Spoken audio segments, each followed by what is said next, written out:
Welcome back to another episode of These People Are the Worst. I'm so glad I'm not on the show. Pardon my voice if it sounds a little raspy, I'm still a little sick. But you know what I'm also sick of? Kris ruining everything. The first time Kris ghosted Jeymi for a whole month, I remember thinking, wow, what an irresponsible and hurtful thing to do to your girlfriend. Surely she's seen how damaging that is to the relationship and would never betray her partner's trust like that ever again. And you know what?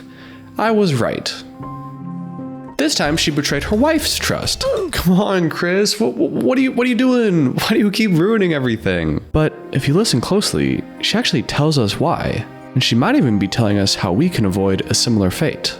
But first, how did we get here?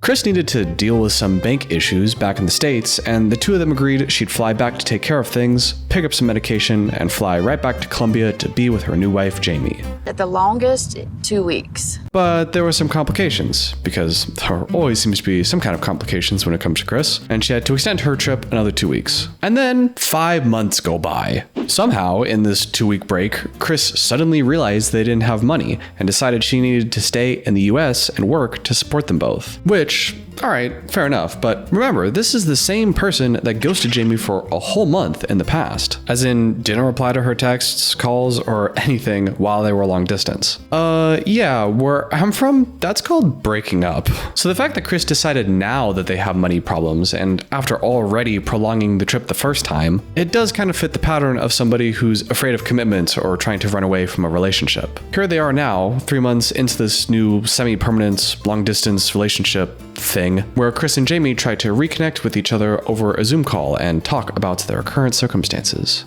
It's too much for each other. It's difficult. It's got difficult. I don't know. It's difficult here too. I would be there right now if financially we could live, but we can't. A lot of people would accuse Kris of lying here, that she doesn't really want to be back with Jeymi and is just using the finances as an excuse. And I do think there's some truth to that, but we'll get to that later. For now, we'll take her word for it. They both want to be in Colombia, but Kris thinks that's financially unrealistic, and Jeymi would rather Kris just come home together now and the two of them can figure it out together. But you know, disagreements are normal in any relationship. As long as you can see each other's side and avoid blaming each other for your problems, any couple can work through their problems together and live a life happily ever after. Wait, what show is this again? Ah, yeah, that won't happen, will it? I spend every dime sending money to you. Every penny I make goes to you. I don't care money. I need support for my life. I think what Kris was trying to communicate ultimately is that she cares about her, that she loves Jeymi, and she's trying really hard to make things work. But instead of saying that directly, like I just did, she points to the sacrifices she's making with work and money and says, "Look, see? That should prove to you that I love you." And is hurt when that's not enough for Jeymi. But if I had to guess, I'm sure Jeymi does appreciate Kris's sacrifices. She just wants to feel like Kris is emotionally invested in the relationship too, and not just financially. That said, I think if Jeymi expressed more appreciation for Kris's efforts, that would probably do a lot to make Kris feel less defensive and more open to reciprocating the love. They both want to be together, right? So I'm sure they'll figure it out and get back on the same page. Right? You called me 3 times. That's a lie. Look at yourself, Kris. It's no lie. I call you and never answer me. I text you all the time. Please call me when you can. But you never can. When I don't answer the phone, do you know what I'm doing? I'm working to send you money. Wait, Kris only called her 3 times? And they haven't video chatted in a month? Okay, forget everything I just said before. What's going on here? Of course, there's no rule on how often a couple should call, but it'd be nice if you both agreed on it. How often are you gonna talk? What's your schedule like? What are your needs? You gotta figure this stuff out, man. You can't just YOLO it and expect it to work. Kris defends herself by saying, I can't talk all the time because I'm busy working. Okay, but you not being available at precisely 2:03 p.m. when she called is one thing, but that's not the same thing as being unavailable for a whole month. Hey, you wanna talk? Oh, hi, sorry, I was in the shower. What's up? For a whole month? Is Jeymi calling her like 50 times a day or something? We have seen that. Let's not forget about George and Nfisa. And who could forget about George and Nfisa? What? Where are you going? I'm going to get my wallet. Bring me my red bag with my makeup.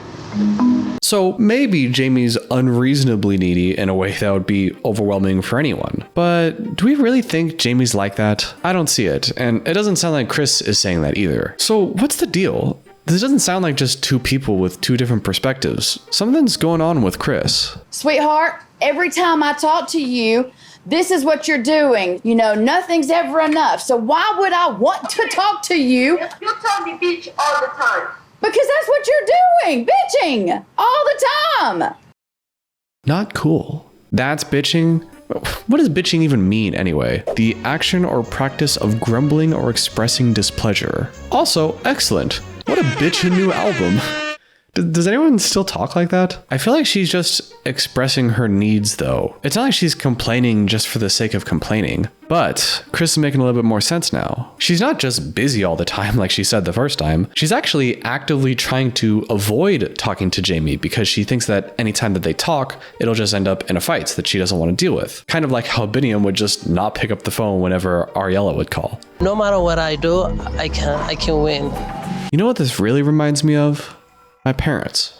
Well, not my parents specifically, but the stereotypical, unhealthy, Western straight couple. We have Kris playing the role of the emotionally unavailable husband who spends all his time either at work, mentally checked out in front of the TV, or going to get some milk for 5 hours on Christmas Day in an attempt to avoid being with his family. Then we have Jeymi, the needy wife who craves a sense of closeness and intimacy with her partner, but doesn't know how to get it and feels emotionally abandoned as a result. I wish you were home more often. I just want to feel like you're with me. I want more date nights. I want a relationship, attention. How dare you? I'm busy all the time because I'm providing for you. You're just ungrateful.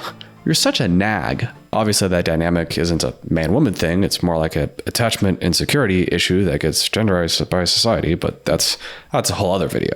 My problem is you married me. But right now, I don't feel like I have a wife. At this point, I'm not sure you love me. Everything I do is never enough for you. And you just proved that, saying that right there. I'm done with this conversation.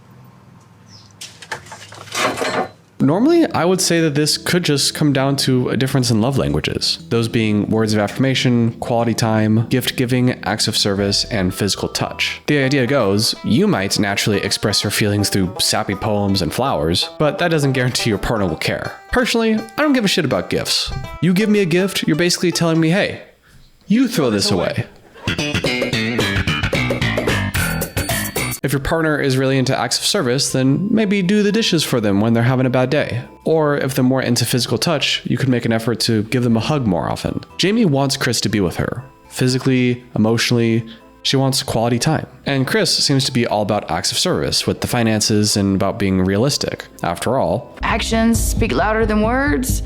There better be some actions. now, that can help sometimes when two people just want two different things and they're having a hard time communicating, but something else is going on here that love languages can't fix. Because 2 months later, Kris is talking to her mom about the relationship and paints this picture of Jeymi like she's this ungrateful, needy, lazy person who won't get a job, always demands more money, and just wants to mooch off of a sugar mama. She won't be realistic to the financial aspect of it. So that means me working more. It wasn't enough to pay for her gym membership.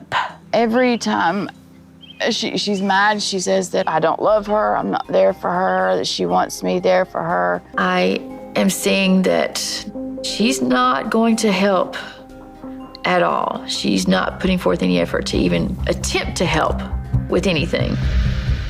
But she won't give a little, she won't give it all. She wants quality time with me. She's ungrateful and unrealistic. She doesn't have a job yet. She's not putting in any effort and just wants a handout. She's not happy. I'm never enough for her. Jesus, Kris, could you come up with a less charitable interpretation? Why villainize your wife like that? Do you really think she's this terrible person? Where's this come from? Wait, what was that last one? You know, nothing's ever enough. Everything I do is never enough. But that's not enough. It wasn't enough. This is the big problem with her. All the time, I'm trying to talk to her, and this is her reaction. It's the same conversations every time. Do this right now or pay. Maybe Jeymi's meaner to Kris off screen, but from what we've seen, I don't think Jeymi's telling Kris that she is not enough. I think that's just how Kris is interpreting it. Why does she think she's never enough? Why is she dismissing Jeymi's calls and avoiding her? Why does she scapegoat her? Why does she keep running away from the relationship? Why does she reject her emotional needs? Why does Kris keep ruining everything?